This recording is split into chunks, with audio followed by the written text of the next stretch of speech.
What is up mga kapulutan? For today's video, kakain tayo dito sa Pets Bulaluhan, isa sa mga pinakasikat na pagkainan dito sa Baguio City. Alright.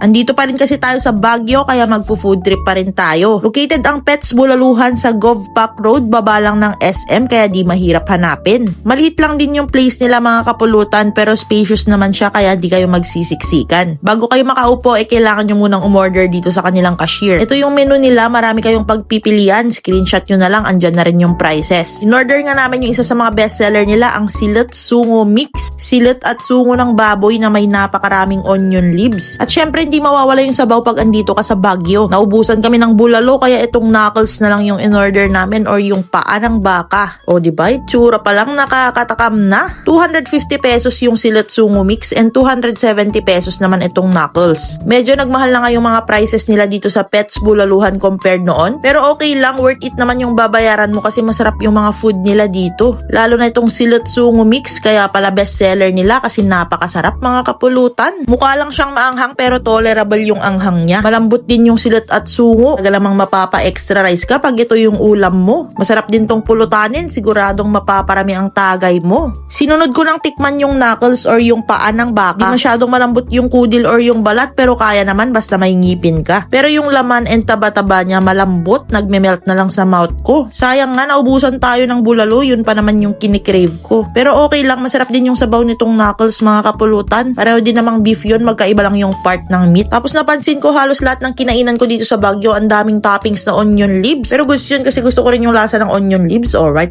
Shoutout pala sa mga followers and viewers natin dito sa Baguio City. Pa-comment naman kung saan masarap kumain and mag-food trip sa susunod para mapuntahan ko. Ayun lang mga kapulutan, sana nag-enjoy kayo sa food trip ko. Wala na naman akong masabi kundi alright.